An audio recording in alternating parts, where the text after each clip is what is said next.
Alright guys, what is up? This is teamknl here, Kai, giving you the Galactic Overlord set review for the OCG. This is just a preview set of what the base set is going to be. Expect another set review once all the TCG exclusives and OCG exclusives and the entire TCG set is pretty much unveiled. So pretty much this is just a recap of the base set of Galactic Overlord, which actually isn't that bad. It's actually a pretty solid set. It includes a few new archetypes, as well as much support for all you dragon fans. Now, speaking of dragons, I would like to start off by talking about the hieroglyph dragons. Now, hieroglyph dragons are a dragon archetype where they get their effects from being tributed. Most of them have a mandatory float effect that triggers when they are tributed, either from the hand or field, since some of them can actually tribute the hieroglyph dragons from your hand. However, they get their effects to special summon a normal dragon level 8. However, it has 0 attack and 0 defense. Now, they do have their own normal dragon type monster, which is a hieroglyph seal of the dragon god. However, most builds in the OCG seem to not be playing the seal, and they are opting to play the Watt Dragon or Luster Dragon 2 to prevent either monster from getting chain disappearance. Now, some of them do play the seal, but that's like a rare few. For this archetype, it's actually, from what I hear, it's actually somewhat inconsistent, though it's pretty nice that they have their own rota. It's probably the inconsistency of not having enough monsters to tribute from your hand, because once you run out of those monsters to tribute with, then it gets a little slowed down and you pretty much just have to generate advantage from there. However, you can play deck pretty aggressively with Artemis. Artemis is the main build that most of the hieroglyph players are playing over there, where pretty much you summon Artemis by getting Watt Dragon and Luster Dragon number 2 on your side of the field. And then you pretty much just special summon Red Eyes Darkness Meadow Dragon from your deck. And from there you just start special summoning from the deck and the graveyard continuously, and it just gets absolutely stupid how the deck works. You pretty much just beat down your opponent with a bunch of dragons, which is what a dragon player likes to do most of the time, isn't that right? Now, you can also opt to play the Ennead build, which is special summoning a bunch of rank 8s. That is the build that looks to be the most popular amongst TCG players as of currently, but whichever build works best, we don't know, since the OCG's metagame is in fact much different from the TCG. However, we all know that what we do know is that the hieroglyph archetype actually looks to be pretty cool, and I'm pretty sure a lot of people are planning on picking these up. For the other dragon support cards, pretty much Dragon Devil Queen Dragoon. She pretty much is she's pretty much like Red Eyes Darkness Meadow in Exceed form. However, the monsters she summoned has their effects negated, and it cannot attack during this turn. But +1s are good, right? And also the cover card, which is probably one of the most exciting cover cards to look out for. His effect is absolutely just brutal. Pretty much, if you Exceed summon him with Galaxy Eyes Photon Dragon as an Exceed material, you can negate the effects of all face-up cards currently on the field, which is pretty powerful. It pretty much is near game if you have this guy out.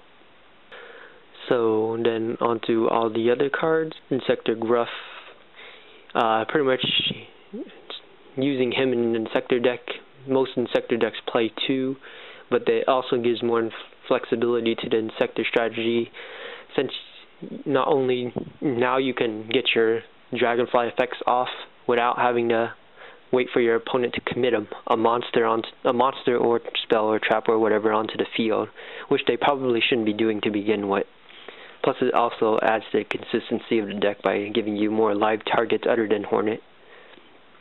And then in terms of Light Ray Sorcerer, I actually think is really, really good. Not only was Chaos Sorcerer is good already, but giving him an even better a much easier summoning condition, I think that's just brutal.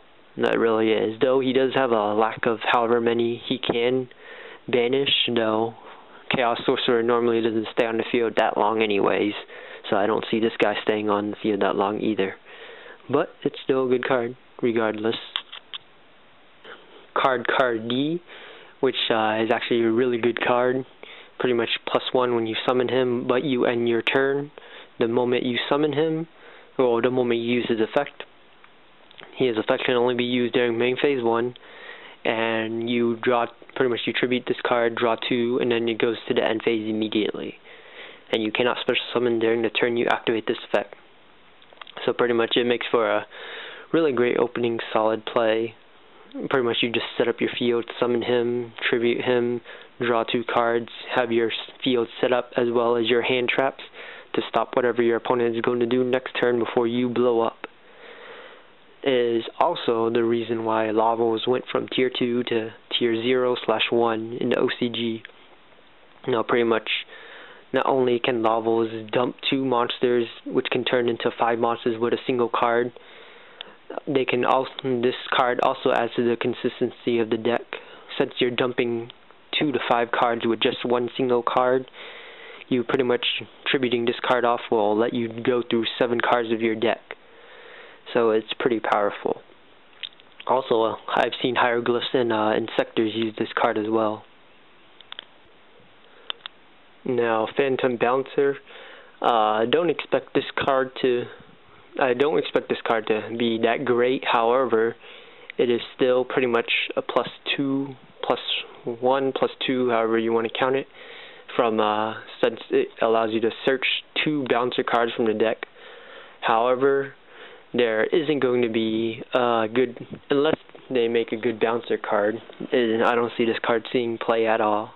However, should it come out, I would suggest that you collect like a playset or whatever and just hide them away, since this card looks to be pretty good if they make more bouncers, which I kind of hope they don't, because that archetype in the anime is pretty crappy.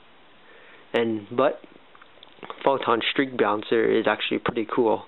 Pretty much he can negate an opponent's monster that they control, negate their effect, and inflict 1,000 damage to your opponent. So pretty much having 2,700 attack makes him a huge presence on the board, and his effect just pretty much makes it even more impressive, as well as being the ability that Insectors can pretty much play this card, and I see this card wrecking a lot in Insector decks. And then Rampaging Magic Power. This card is more of a personal taste, really. I personally like this card. I think it's pretty cool. It's kind of like Dark Hole, but it's more of a personal taste. And lastly, we have Varied Evolution. This one is the searcher that the evils have been looking for a long time, and no, Fossil Dig did not help them that great. It helps Soda builds, but Soda is not preferably the one that you should be running. No, he is a cheap alternative, but Varied Evolution pretty much allows you to search your evil tiles or evil sword should you need to, though you can only activate one Varied Evolution per turn. However, pretty much if you draw into this or Westlow, you can pretty much expect to start rolling with the deck as soon as turn 2, or if your opponent attacks at turn 1.5, but regardless.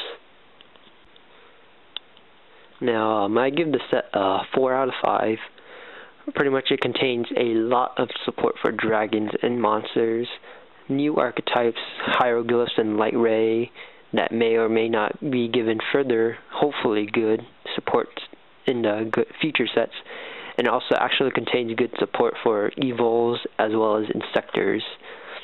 Now, cons, it contains much more crap cards from the anime. If you just look at the Wikia and just scan through all the cards, most of them are not even worth looking at, because most of them are crap. That's the truth. And rarity bumps look to be brutal when this set hits the TCG, but then again, rarity bumps are always brutal. Now, in terms of TCG exclusives, pretty much what you can expect for TCG exclusives, the one that'll probably be generating the most money is for the archetypes. I have them listed by archetypes, but for evils, pretty much expect a secret rare evil soar. It's most likely going to be evil soar, though there may be an evil czar. Though evil soar would look to be most likely the case, since they are lacking one last good target for their evil soars. For insectors, one similar to Dragonfly or Centipede, but with a good effect, or a Gigasector. Pretty much Gigasector is Gigamantis, Gigaweevil, Gigadrillor, Girori, whatever the Gigasector that comes in this set, which actually isn't that great, unfortunately. And for hieroglyphs, another dragon that is easily summoned, most likely a level 4, similar to Gabe or Dragon Nut. And for light rays or a monster that supports light ray, pretty much just think Dark Grepher or Armageddon Knight. Pretty much it's either easily special summoned and sends lights to the graveyard and or banishes from the grave. Pretty much setting up your light ray support sets. And that is pretty much it for the Galactic Overlord review. Stay tuned to teamknl, because if you like this segment, we will be having more, especially once this set actually hits the TCG. Right before the sneak peek, we will be doing another Galactic Overlord set review, but it will be for the TCG. So look forward to that. And this is teamknl. We are out.